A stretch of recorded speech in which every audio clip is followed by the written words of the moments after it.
Priya is 31. She has a master's degree, a salaried job paying $74,000, and $43,000 in debt spread across 4 accounts she tries not to think about on Sundays. She has never missed a payment, not once. Her credit score is 761, and every single month, she watches $1,100 leave her checking account and feels absolutely nothing change. The balances move. Just not fast enough to matter. She's doing everything right. She's also mathematically stuck.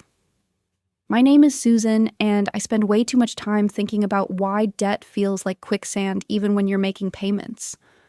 What Priya is experiencing isn't a discipline problem. It isn't even a math problem, really. It's a design problem. Debt in this country doesn't work the way most people think it does. It has stages. And each stage has its own rules, its own traps, and its own cost that nobody warned you about. By the end of this video, you're going to see every stage clearly, and you're going to understand why the advice you've been following was built for a version of debt that doesn't exist anymore. If you're someone who's ever looked at a balance and thought, I'm doing this right, so why isn't it working? Hit subscribe and give this video a thumbs up. Here's the way I want you to think about it. Debt is a building. Everyone enters through the same door. But once you're inside, each floor has a different ceiling height, different air quality, and a different lock on the stairwell. The people on the first floor think the people on the 5th floor just need to try harder. The people on the 5th floor can't explain why the stairs stopped working. Stay with me. Level 1, the invitation. This is the $0 to $5,000 stage, and almost everyone enters it the same way. A credit card offer that arrives before you have a financial identity. You're 18, maybe 22. You have no savings, no credit history, and a mailbox full of pre-approved offers from companies that know exactly what they're doing. The average credit limit on a first card for someone with no history is around $1,500. That's not generous. That's strategic. The credit card industry has spent decades calibrating that number, high enough to feel like freedom, low enough that the minimum payment, usually $25 to $35, feels painless. And that painless minimum is the entire business model. At a 24.99% APR, a $1,500 balance paid at the minimum takes over 7 years to clear. You'll pay roughly $1,800 in interest on $1,500 of spending. That's not a lending product. That's a subscription to your own money being siphoned. But at this stage, the balance feels manageable. You're not worried. You're not supposed to be. That's the design. The first floor of the building has the nicest lobby, but here's where it starts to cost you something you can't see on a statement. Level 2. The normalization. This is the $5,000 to $20,000 stage, and it's where debt stops being a thing you have and starts being a thing you are. At this stage, most people have 2 to 3 accounts. A credit card, maybe 2. A car payment. Possibly the early stretch of student loans entering repayment. The combined minimum payments are now somewhere between $350 and $600 a month. That's not devastating, but it is compressive. Here's what that means structurally. The Federal Reserve's survey of consumer finances found that households carrying $10,000 to $20,000 in non-mortgage debt save, on average, 2.4% of their income. Households with zero debt at the same income level save 12.1%. That gap, that 10-point gap, is not a willpower difference. It's a cash flow architecture difference. The debt payments aren't just taking your money, they're taking your margin, and margin is where every financial decision that matters gets made. Want to leave a bad job? Need margin. Want to invest? Need margin. Want to negotiate a salary from a position of strength instead of desperation? Margin. At level 2, you still feel like you're in control. You're making all the payments. Your credit score might even be going up. Classic. The system is rewarding you for participating in the exact structure that's compressing your options. Think about who benefits when your credit score goes up because you're reliably servicing 4 debts. It's not you. But here's where it gets personal. Level 3. The weight. This is the $20,000 to $50,000 stage, and it's the floor where the air changes. At this level, debt becomes a psychological resident. It lives in the background of every decision. Not because the payments are unmanageable.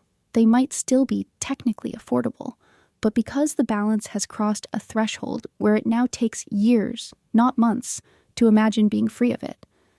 And that time horizon changes your brain.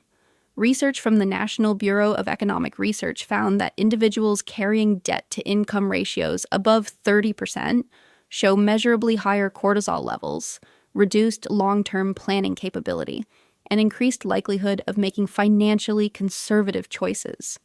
Not because conservative is smart, but because the cognitive load of the debt reduces their ability to evaluate risk accurately.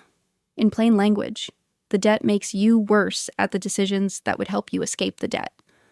That's not a motivation problem. That's a neurological tax. At level 3, you start getting the advice. Pay off the highest interest rate first. Snowball method, balance transfer, consolidate. And here's the thing. Some of that advice is mechanically correct, but none of it addresses why the debt exists in the first place, or why the system makes it so easy to maintain and so expensive to escape. A balance transfer card with a 0% introductory rate sounds like a gift. It is a gift to the issuing bank, who knows that 73% of balance transfer users don't pay off the full amount before the promotional period ends. Then the rate snaps to 22%, 26%, sometimes 29%. On a balance you already couldn't pay off at the old rate. Now here's the part most people don't see coming. Level 4. The structural ceiling. This is the $50,000 to $100,000 stage, and it's where the conventional playbook quietly falls apart. At this level, you're not carrying casual debt. You're carrying a second rent payment. $50,000 at an average blended rate of 12%, which is conservative for a mix of credit cards, personal loans, and older student debt, costs you roughly $6,000 a year in interest alone. That's $500 a month. That doesn't reduce the balance by a single cent. That's not a payment. That's a toll for the privilege of owing. But the structural damage at this level goes beyond the interest. This is the stage where debt starts locking doors that income alone can't reopen. Want to buy a house? Your debt-to-income ratio now disqualifies you from most conventional mortgages, even if your income could technically cover the payments. Want to start a business? No lender is extending credit to someone already leveraged at this level. Want to go back to school to increase your earning power? The math says more debt on top of existing debt. The Bureau of Labor Statistics found that the median American with $50,000 or more in non-mortgage debt takes 11.3 years to return to a zero balance, assuming no additional borrowing. 11 years. Not because they're irresponsible, because the math at this level is different than the math at $10,000, and nobody told them that when the math was still simple. Here's what nobody frames correctly about this stage. The debt isn't just costing you money, it's costing you time. And time in personal finance is the only non-renewable resource. Every year spent servicing debt at this level is a year your money isn't compounding. A 35-year-old with $50,000 in debt who spends 8 years paying it off didn't just lose the $50,000 plus interest. They lost the 8 years of compound growth that money could have generated. At a conservative 7% average return, that's roughly $430,000 less at retirement. That's not a debt problem. That's a future self problem. But here's the stage most people don't believe exists until they're in it. Level 5 is the identity. This is the $100,000 plus stage, and it is a different country. Not in terms of the math. The math is just bigger. In terms of what the debt does to who you are. At this level, debt becomes structural identity. It defines what you can accept, what you can tolerate, and what you tell yourself is normal.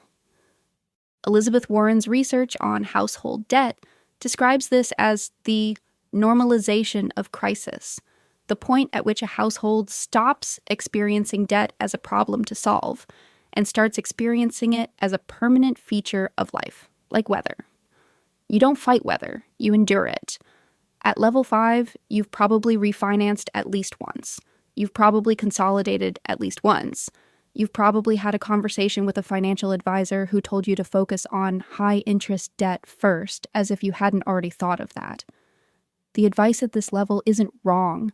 It's just irrelevant to the scale of the problem. Telling someone with $120,000 in debt to attack the highest rate first is like telling someone in a flood to start with the biggest bucket. Technically correct. Structurally useless. The real cost at level 5 isn't interest, it's agency. You cannot take career risks. You cannot weather a job loss.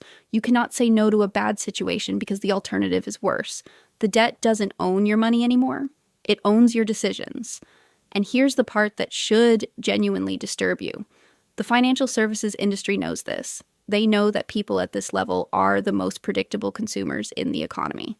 They refinance on schedule. They accept rate offers on schedule. They never leave. They can't. Think about who benefits when someone at $120,000 in debt refinances into a new 7-year term. The lender resets the amortization clock. The borrower feels relief. The total interest paid goes up every single time. That's not a flaw in the system. That is the system. So let's go back to Priya. Remember her $74,000 salary, $43,000 in debt, credit score 761, never missed a payment. She's on level 3, heading for level 4.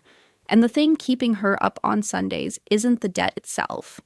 It's the slow, creeping awareness that the rules she learned about money were written for a building with 1 floor. She's on the 3rd floor now. And the playbook she was given doesn't have a map for this part of the building. That awareness isn't failure. It's the most important financial information she's ever had. Because you can't navigate a building you don't know you're in, and now she knows. Debt has levels. Each level has its own gravity, its own rules, and its own cost that the previous level didn't prepare you for. The financial industry doesn't segment their products by accident. They segment them because each stage of debt produces a different kind of customer and a different kind of profit. You can make every payment on time. You can follow every piece of conventional debt advice ever written. You can maintain a perfect credit score while the math quietly works against you for a decade. You can't outpay a structure you don't understand. Now